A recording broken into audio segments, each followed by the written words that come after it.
Assalamualaikum warahmatullahi wabarakatuh. Perkenalkan, nama saya Elsa Tiani dengan NIM 857368309 dari Universitas Terbuka Bogor, Salut Cakrawala Ciamas. Di sini saya akan mempraktikkan praktikum IPA tentang uji makanan. Uji makanan di sini ada karbohidrat dan protein dan lemak.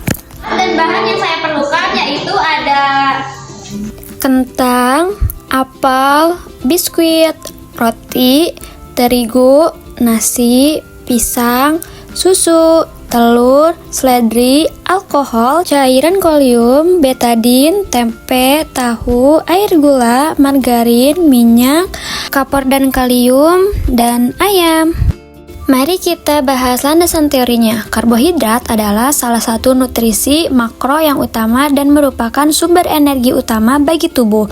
Molekul karbohidrat terdiri dari karbon, hidrogen, dan oksigen dan ditemukan dalam berbagai jenis makanan seperti roti, pasta, nasi, buah-buahan, dan sayuran. Protein adalah makronutrien yang terdiri dari asam amino. Sebagai unit dasar, molekul protein mengandung karbon, hidrogen, oksigen, nitrogen, dan kandungan sulfur.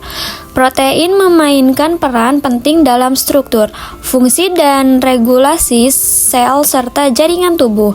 Protein ditemukan dalam beberapa jenis makanan seperti daging, ikan, telur, kacang-kacangan, dan susu. Mari kita uji coba tentang karbohidrat pada makanan. Pertama, siapkan alat dan bahan yang diperlukan. Potong sampel makanan menjadi potong-potongan kecil atau tumbuk hingga halus.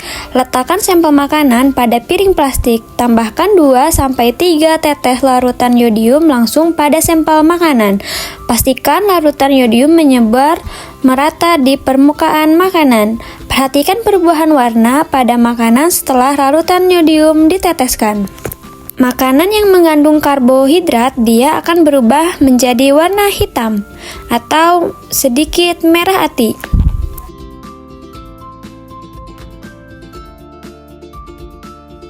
Baik, untuk selanjutnya kita akan menguji protein pada makanan. Untuk menguji protein, pertama kita siapkan alat dan bahan yang diperlukan. Pisahkan bahan-bahan yang akan diuji proteinnya. Kami menggunakan cara uji dengan menggunakan tenaga sulfat sebagai berikut. Larutkan 2 sendok makan tenaga sulfat ke dalam 1 cangkir air. Aturlah bahan makanan yang akan diuji di atas piring plastik. Bahan makanan yang akan diuji meliputi gula pasir, roti, tempe, daging, ayam, dan tepung terigu. Berikan 2 tetes larutan kapur untuk setiap bahan makanan yang diuji. Pada daerah bekas tetesan air kapur, berikan pula 2 tetes tembaga sulfat. Perhatikan perubahan warna yang terjadi pada makanan setelah kedua larutan tersebut diteteskan akan berubah warna menjadi violet atau ungu. Di sini kita uji air susu, telur, nasi, dan tempe. Perhatikan perubahan warna seperti di video. Pada susu dan telur, dia berubah warna menjadi violet, artinya dia mengandung protein.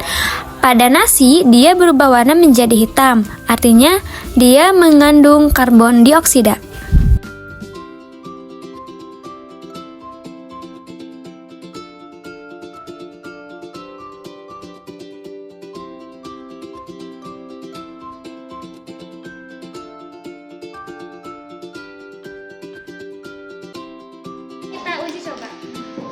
Berikut ini adalah uji coba terhadap lemak.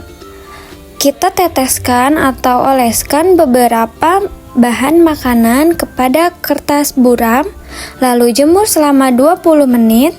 Lalu setelah itu kita balik. Untuk yang ada lemaknya, dia akan tembus ke belakang.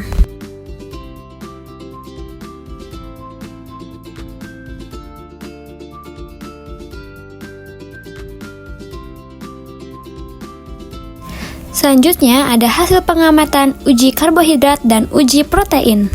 Untuk uji karbohidrat ada pisang, apel, nasi, telur, tahu putih, margarin, biskuit, tepung terigu, gula pasir, dan kentang. Untuk pisang sedikit hitam, apel tidak berubah, nasi dia berubah menjadi hitam, telur rebus dia berubah menjadi ungu, tahu putih dia menjadi ungu, margarin dia sedikit coklat, biskuit dia menjadi hitam, tepung terigu menjadi hitam, gula pasir tidak berubah, kentang menjadi ungu, kangkung mengandung protein, seledri tidak mengandung protein, tempe mengandung protein, roti mengandung protein, telur rebus mengandung protein, daging ayam mengandung protein, gula pasir tidak mengandung protein, tepung terigu mengandung protein, susu dia mengandung protein. Kesimpulannya adalah pengujian kandungan karbohidrat dan protein dalam bahan makanan dapat dilakukan dengan metode sederhana menggunakan larutan iodium untuk mendeteksi amino dan larutan tembaga sulfat untuk mendeteksi protein. Amilum akan menunjukkan perubahan warna menjadi biru ungu atau biru tua saat diteteskan larutan iodium, khususnya pada bahan makanan berwarna putih untuk memudahkan identifikasi. Sementara itu, protein dapat diuji dengan membakar bahan makanan yang dihasilkan bau tidak enak seperti bulu ayam terbakar, dan dengan menambahkan larutan air kapur serta tembaga sulfat yang menghasilkan warna ungu. Semakin gelap warna ungu yang terbentuk, semakin tinggi kadar protein dalam bahan tersebut. Dalam melakukan pengujian, perlu diperhatikan bahwa larutan iodium dan tembaga sulfat bersifat beracun, sehingga harus digunakan dengan hati-hati. Dengan metode ini, kandungan karbohidrat dan protein dalam bahan makanan dapat diidentifikasi secara efektif. Berikut adalah dokumentasi kita.